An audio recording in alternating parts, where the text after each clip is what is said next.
Vamos a orar para poner la palabra de Dios en sus manos, que sea Él quien guíe este tiempo. Padre, te damos gracias por tu amor, por tu verdad, tu misericordia, que nos permite estudiar la palabra de Dios.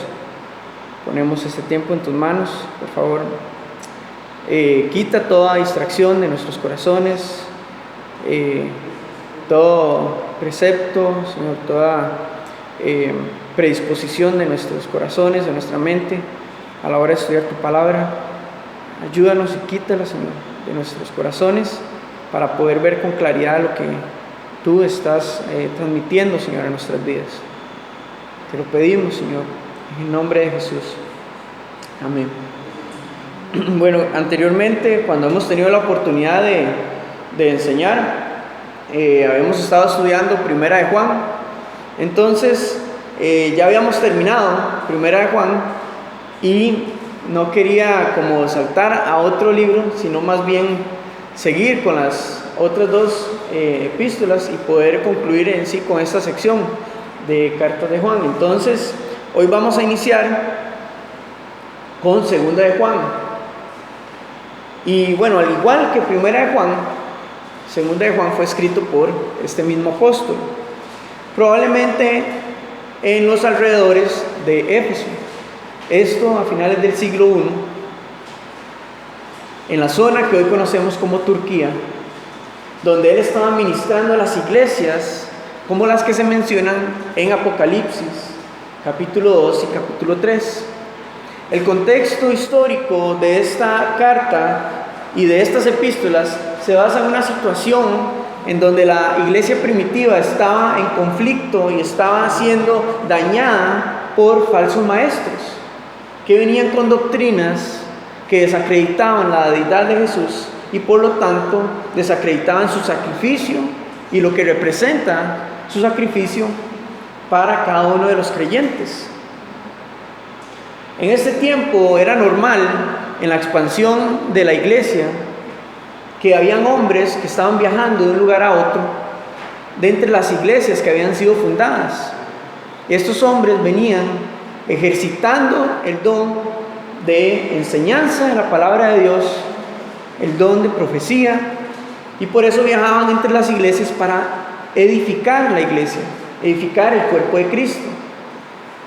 Pero había quienes, aprovechándose de esta misma situación, viajaban entre las iglesias, aprovechándose de la hospitalidad cristiana, que este es uno de los principios de los cuales Juan nos va a hablar en esta carta, y de los cuales tenemos que tener nosotros hoy en día también, el poder recibir a nuestros hermanos en nuestras casas.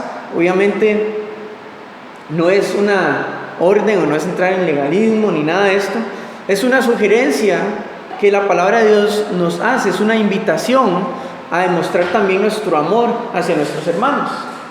Y sabemos que a Juan lo caracteriza el amor, por eso lo conocemos como el discípulo amado.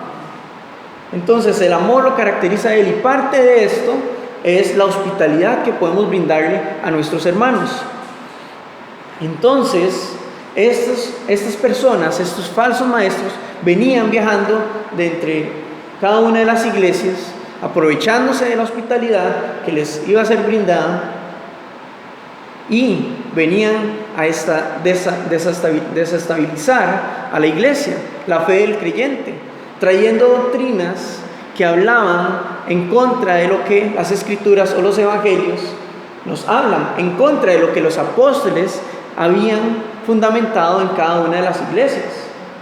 Por lo tanto, era la contracorriente, era la opresión que encontraba la iglesia primitiva en este tiempo.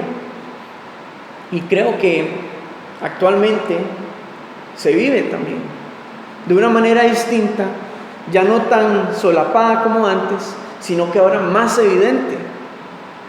Entonces vemos que la palabra de Dios o esta carta no solamente aplicaba en aquel tiempo, sino que en nuestro tiempo aplica totalmente. Esta carta Juan la dirige hacia la señora elegida, y lo podemos ver en el versículo 1. El inicio dice, Segunda de Juan, el único capítulo 1, versículo 1, dice: el anciano a la señora elegida y a sus hijos.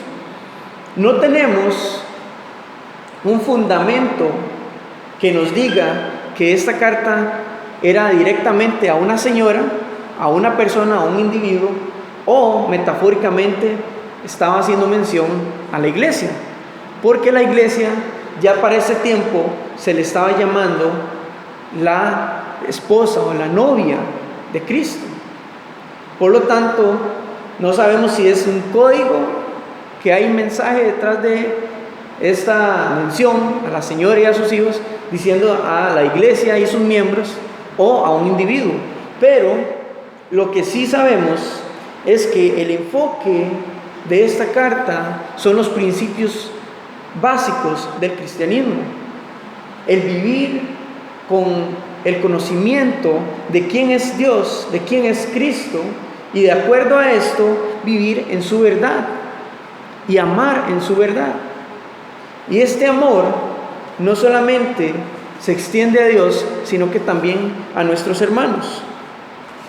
Podemos leer del versículo 4 al 6, donde Juan escribe: mucho me regocijé porque he hallado a algunos de tus hijos andando en la verdad, conforme al mandamiento que recibimos del Padre.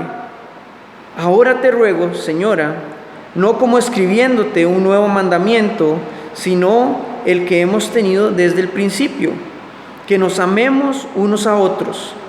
Y este es el amor, que andemos según sus mandamientos. Este es el mandamiento, que andéis en amor, como vosotros habéis oído desde el principio.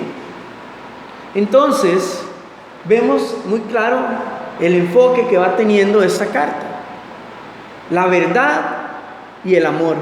Por lo que encontramos que, por ponerle un título, es amando en la verdad de Jesucristo.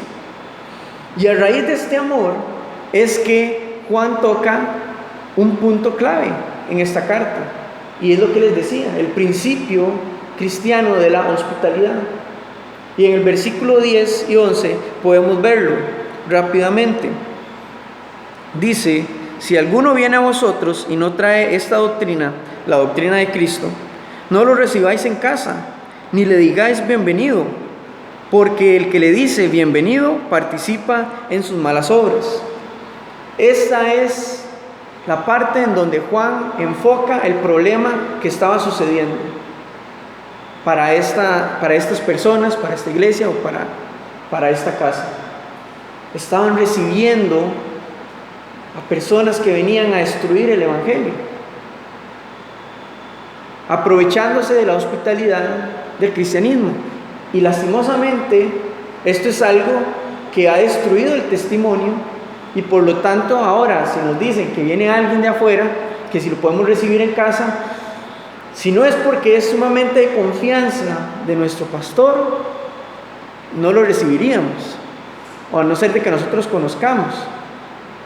Pero si no sabemos quién es, nosotros difícilmente lo vamos a recibir. Pero en este caso, en este tiempo, no importa si eran extraños o conocidos, porque como la iglesia estaba en expansión, el creyente estaba tan ardiendo en el amor del Señor, no solamente individualmente, sino corporalmente, que cuando escuchaban que alguien venía trayendo el mensaje, venga a mi casa, se peleaban por tenerlo en su casa. Y no para buscar algún beneficio, sino simplemente por su amor y deseo de servir al Señor. Entonces, lastimosamente, estas personas se estaban aprovechando de esto, y durante su estadía podía confundir la fe del cristiano. Entonces, es una advertencia que Juan le hace a la iglesia. Hay 3 puntos, 3 cosas muy puntuales en esta carta, y es que Juan toca lo que es el tema del amor, toca el tema de la verdad, que es fundamentada en Jesucristo, en el Evangelio, en lo que dice su Escritura, y también en la hospitalidad como cristianos. Sabiendo entonces lo que podemos y vamos a encontrar en esta carta, vamos a iniciar con los primeros 3 versículos para poder introducirnos ya a lo que es la carta de segunda de Juan, que inicia, como es habitual en las cartas del Nuevo Testamento, con un saludo al remitente. Era parte del protocolo. Entonces, vamos a leer del versículo 1 al versículo 3. Dice así: el anciano a la señora elegida y a sus hijos, a quienes yo amo en la verdad, y no solo yo, sino también todos los que han conocido la verdad, a causa de la verdad que permanece en nosotros y estará para siempre con nosotros. Sea con vosotros gracia, misericordia y paz de nuestro Dios, de Dios Padre y del Señor Jesucristo, Hijo del Padre, en verdad y en amor. Juan hace el inicio, marca el inicio de esta carta aludiéndose como anciano. Y es que en este tiempo era normal dentro del liderazgo de la iglesia que a los líderes ya viejos, no por edad, sino por madurez espiritual, se les llamara con este título de ancianos, porque eran los que estaban encargados de cuidar a las iglesias que tenían a cargo. Y en este caso, Juan tenía a cargo las iglesias en Asia Menor.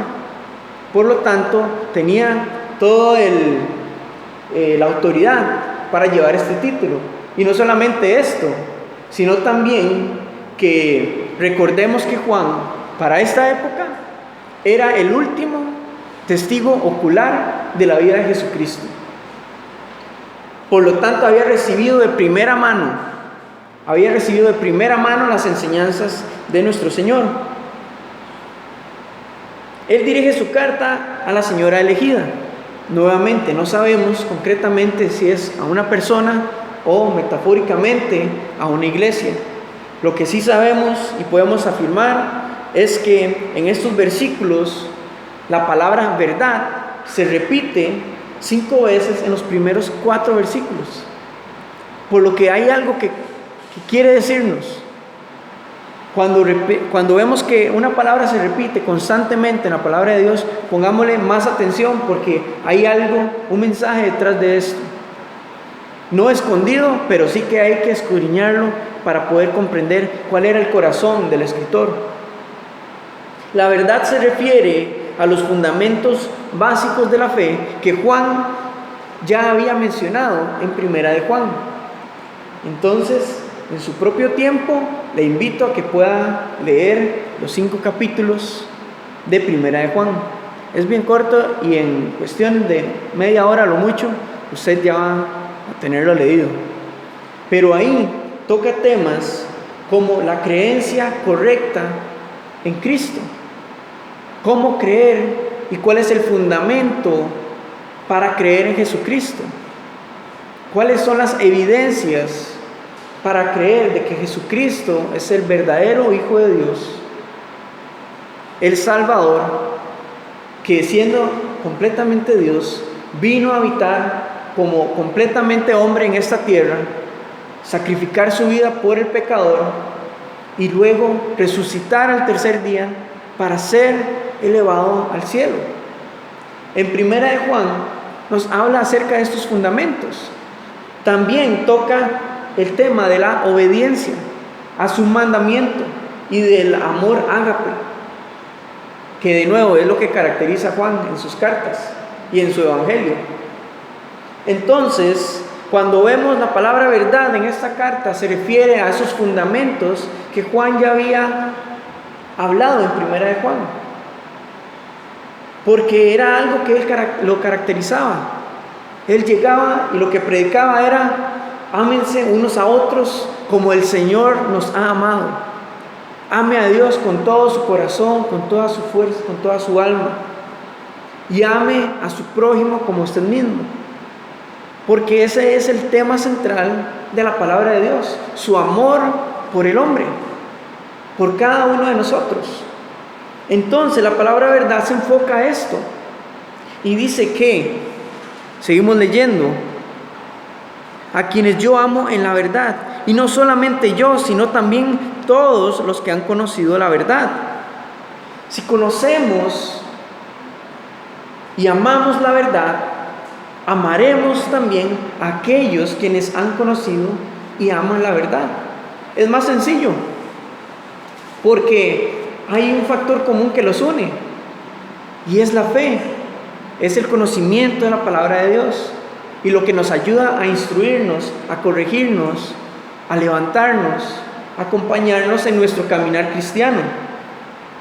Y precisamente vamos a ir al Evangelio de Juan, capítulo 14, versículo 6.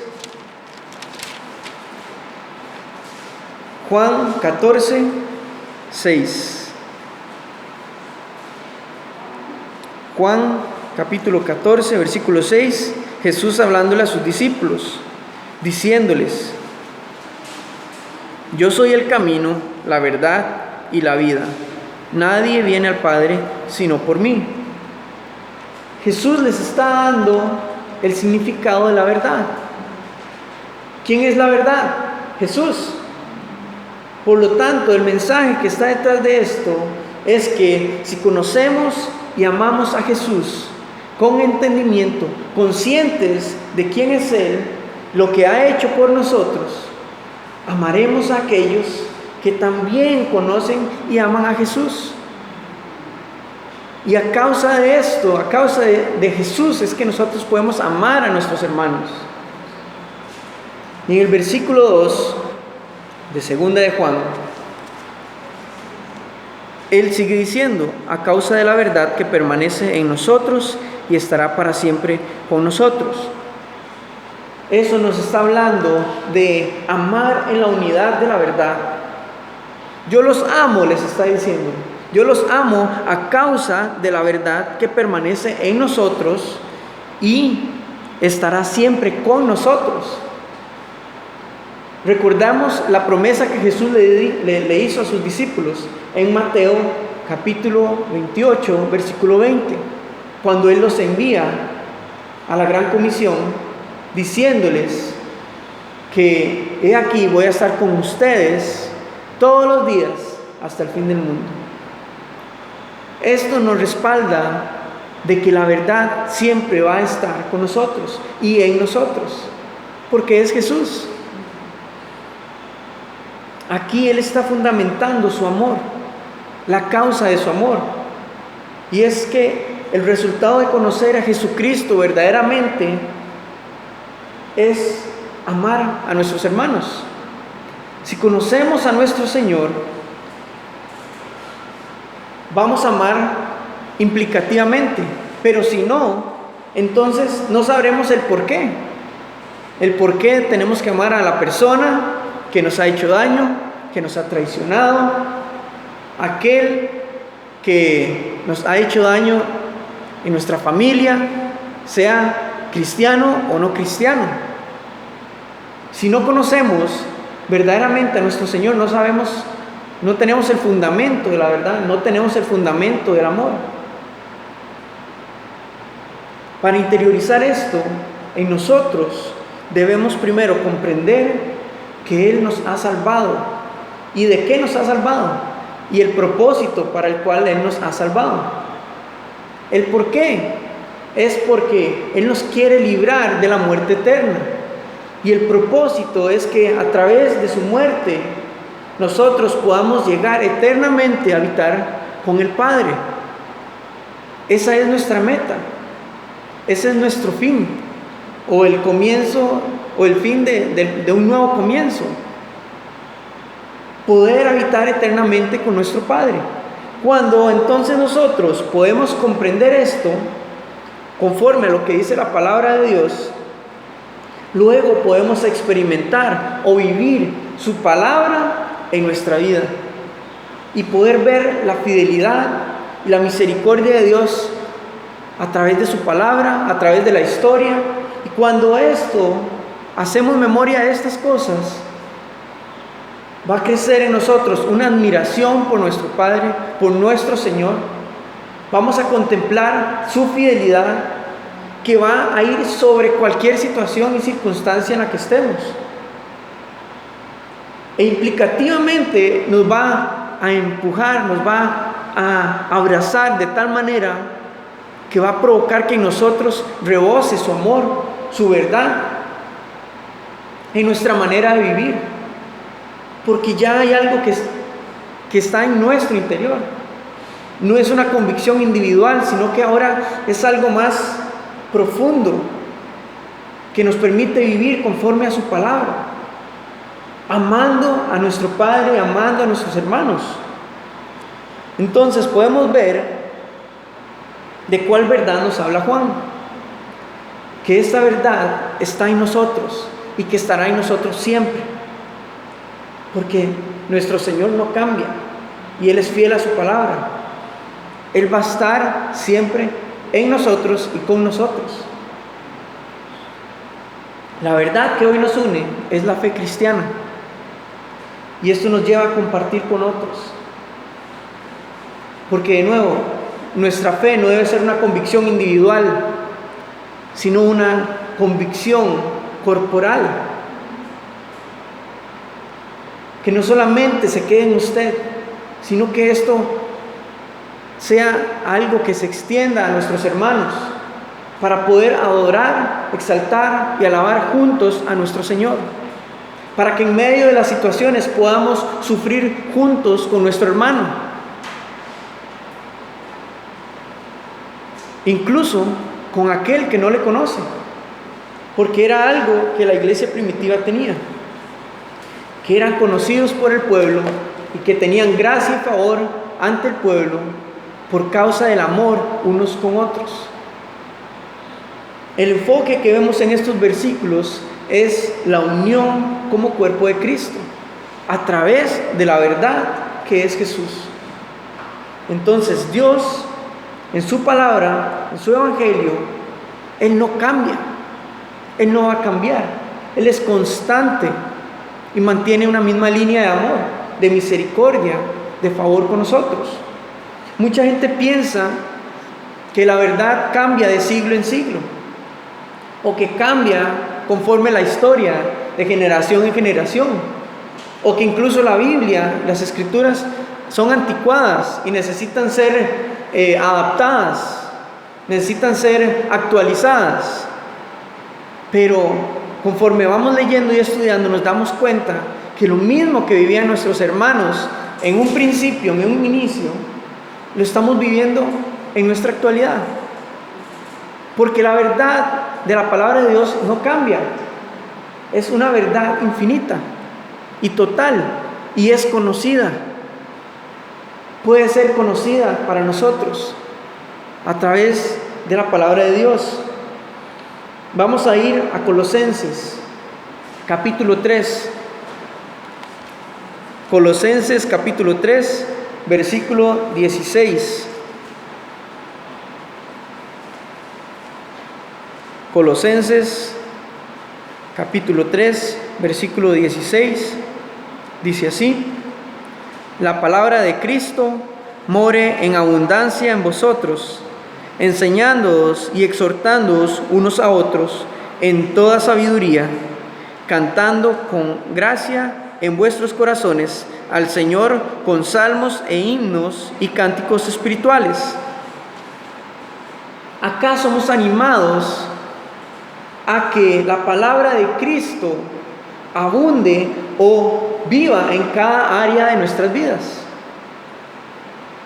La abundancia de su palabra es que aplique en cada una de nuestras áreas, en nuestros pensamientos, en nuestra actitud, en nuestro corazón, en nuestras palabras, en nuestro testimonio total, individual y corporal como iglesia. Que la palabra de Cristo abunde, more en abundancia en vosotros, enseñándoles, exhortándoos unos a otros, porque para esto es su palabra, para esto es su verdad. No para traer legalismo a la iglesia, sino para traer restauración, exhortación, instrucción, no en nuestro propio entendimiento, nuestra propia perspectiva, sino a través de la palabra de Dios. Y esto va a provocar que como unión, como un solo cuerpo, cantemos, exaltemos a nuestro Señor con gracia en nuestros corazones, adorando juntos sobre cualquier circunstancia, sobre cualquier mentira que Satanás quiera traer a la iglesia. Que en este caso, en la iglesia a la que Juan dirige, o a la persona que Juan dirige esta carta, eran los falsos maestros. Podemos ver que el sentido y el corazón de Juan es que la palabra de Dios abunde sobre cada creyente, para que sobre cualquier mentira que quiera venir a la iglesia sea rechazado y prevalezca, para que el fundamento de cada cristiano, para que la piedra angular de cada cristiano de su fe esté en Jesús, y que Él es la roca inconmovible, que nada lo va a tirar abajo. Y nosotros como creyentes el día de hoy, más aún que en cualquier otra época, sabemos que los ataques de Satanás, que los ataques de este mundo son constantes y tratan de suavizar la palabra de Dios. Pero tenemos que saber que la palabra de Dios es ofensiva. Es ofensiva para este mundo, porque le confronta su pecado, su mentira. Y ese es el corazón de Juan, que cada creyente esté cimentado y fundamentado en la verdad, con entendimiento, no por religión, por tradición, sino con entendimiento y convicción. Y el propósito de congregarnos es este: poder crecer juntos como hermanos. Amén. Poder crecer y apoyarnos, poder amarnos, poder conocernos juntos como hermanos. Algo hermoso de todo este saludo introductorio que Juan hace, lo vemos en el versículo 3. Dice, versículo 3 de 2 de Juan, dice: sea con vosotros gracia, misericordia y paz de Dios Padre y del Señor Jesucristo, Hijo del Padre, en verdad y en amor. Juan acá nos recuerda la bendición que tenemos en la gracia, en la misericordia y en la paz de nuestro Señor. Estas tres palabras que Él escribe acá y la transición que hace de la gracia a la misericordia y luego a la paz, nos marcan el orden desde el primer deseo de Dios para cada uno de nosotros, al dar a su Hijo unigénito por todos, hasta la confianza que podemos encontrar a través de Jesús. La profundidad de estas tres bendiciones es la verdad y el amor. ¿Por qué? Porque vamos a verlo. La gracia es aquello que es inmerecido, que obtenemos de parte de Dios inmerecidamente. No es algo que nosotros hayamos pedido, pero que Dios sencillamente nos ha dado a Jesucristo, para que nosotros podamos tener perdón de nuestros pecados a través de Él. Esa es su gracia. Su misericordia, que no recibimos lo que sí merecemos, que es la condenación eterna, que es muerte. Pero a través de Jesús, Él nos muestra su misericordia, amándonos, dándonos amor en lugar de juicio, dándonos vida eterna en lugar de una muerte eterna, y paz, porque la satisfacción más completa para el creyente es saber y tener la comprensión de que su gracia y su misericordia en nosotros nos va a producir paz en medio y sobre cualquier situación, circunstancia de salud, financiera, material, emocional, lo que suceda. Su gracia, su misericordia y su paz no cambian. Jesucristo, en Juan 14, 27, vamos a leerlo. Juan 14, 27. Jesús hablándole a sus discípulos. Juan capítulo 14, versículo 27. Él nos describe la bendición que recibimos de Él al darnos su paz. Dice así: la paz os dejo, mi paz os doy. Yo no os la doy como el mundo la da. No se turbe vuestro corazón, ni tenga miedo. Es la paz, es la bendición que obtenemos de Él, su paz. Nos dice: no tengamos miedo. ¿Por qué? Porque su gracia y su misericordia nos es dada y va a estar con nosotros para siempre. Por eso es que la paz de este mundo no es eterna y no es fiel, no es de confiar. Porque el banco no va a tener misericordia de usted si usted tiene una deuda. Un asesino no va a tener gracia con usted si el enemigo ha plantado en el corazón traer muerte. Por lo tanto, el día de hoy, la mayoría no tenemos una completa paz o una confianza en este mundo al andar por las calles, porque cualquier cosa puede suceder. Pero sabiendo y estando conscientes de que la gracia del Señor, de que su misericordia está con nosotros, puede suceder cualquier cosa. Puede que mañana no estemos en este mundo, pero hay una paz que el Señor nos da, y es que Él va a estar con nosotros siempre, que a través de Él tenemos vida eterna. Y es la convicción y la paz de la cual Juan le recuerda una y otra vez en sus cartas y en las epístolas de otros maestros en el Nuevo Testamento. Recuerden la gracia, recuerden la misericordia, recuerden que ustedes en ellas pueden descansar con paz. Entonces podemos afirmar que cada hombre que ha escrito la Biblia, inspirado por Dios, no usa sus palabras al azar o como una muletilla, como Dios te bendiga. No, ellos son intencionales en cada palabra que fueron inspirados por Dios, porque hay un sentido. Miren todo lo que hemos abarcado en 3 versículos, pero más allá de eso, en un saludo inicial. ¿Qué nos dirá el resto de la carta? Entonces, seamos intencionales nosotros también en poder hablar la verdad, en poder vivir la verdad, en poder amar intencionalmente a nuestro Dios, a nuestros hermanos, en poder estudiar la palabra de Dios intencionalmente. Pongamos atención a su palabra, vayamos profundo, permitamos que ella nos hable. Vacíe su mente, su corazón de cualquier predisposición que haya en usted, en su carne, y permítale al Espíritu Santo que hable. No se quede solo con lo que el pastor diga o con lo que el predicador dice.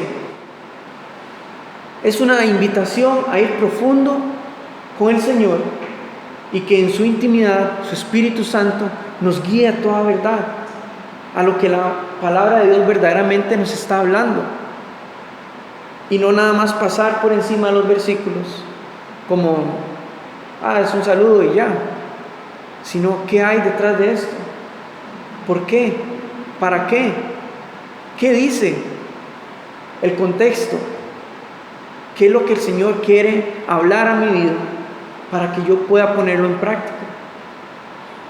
Estas palabras, si quiere, escríbalas, ¿por qué no?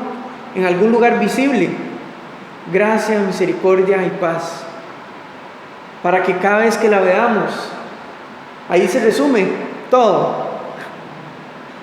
Si a usted le cuesta un poco memorizar versículos, sí, toda la Biblia, memoricemos por lo menos gracia, misericordia y paz, porque esto nos va a resumir.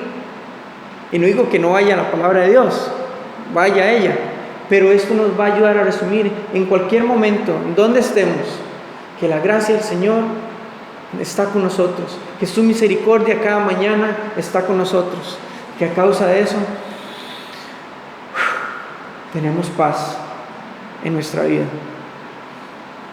¿Por qué no escribirle un mensaje de ánimo o estas 3 palabras a nuestros hermanos para animarlos en situaciones difíciles como en situaciones de éxito? Una pregunta: ¿usted conoce a su hermano? ¿Sabe si le gusta el café o no le gusta? ¿Si con leche o sin leche? ¿Si prefiere el jugo de naranja o jugo de otra cosa? Son detalles, pero hablan mucho de lo que tan intencionalmente usted puede amar a su hermano, dándole hospitalidad, mostrándole hospitalidad en su casa o en un restaurante, aunque sale más barato en la casa. Pero el corazón de esto es poder reflejar nuestro amor no solamente a nuestro Señor, sino también a nuestro hermano, teniéndole y extendiéndole gracia, extendiéndole misericordia, extendiéndole paz, recordándole que si ha caído, el Señor es fiel a su palabra, y que si confesamos nuestros pecados a Él, Él es fiel en perdonarnos, en limpiarnos. Extenderle gracia, misericordia y paz a los hermanos es poder llegar y caminar con ellos, levantarlos, restaurarlos, y que a través de la Escritura poder instruirlos y que sean nuevamente firmes, y que estén firmemente nuevamente en la fe. Y termino con esto: vivo amando en la verdad, vivo amando en la verdad, porque continuamente recuerdo la gracia, recuerdo la misericordia de mi Señor, que produce paz en mi vida y que provoca que sobre cualquier situación y circunstancia en la que esté mi hermano o esté yo, puedo amar, puedo alabar y puedo exaltar a mi Dios, tanto individualmente como corporalmente, como cuerpo de Cristo. Por eso es que puedo vivir amando en la verdad, porque estas 3 cosas abundan en nuestra vida. Amén. Señor, te damos gracias en esta mañana por tu verdad, por tu amor. Gracias por lo grande que tú eres. Señor, yo te pido por favor que esta palabra abunde en nuestros corazones, que tú nos recuerdes a través de tu Espíritu Santo y a través de nuestros hermanos y de la manera en la que tú desees, que en ti hallamos gracia, en ti hallamos refugio, misericordia, que solo en ti podemos tener paz ante cualquier situación en nuestra vida. Tú eres nuestra paz, porque en ti habita nuestra eternidad, nuestra salvación, nuestra redención. Y oro esto, Señor, para mis hermanos y para mi vida, de que tu gracia y misericordia estén siempre con nosotros y nos alcancen, que esto podamos extenderlo a otros, para que tu paz abunde en nuestras vidas y nos permitas amar en tu verdad con nuestros hermanos, corporalmente, individualmente, Señor. Te damos toda la gloria y la honra a ti. En el nombre de Jesús. Amén.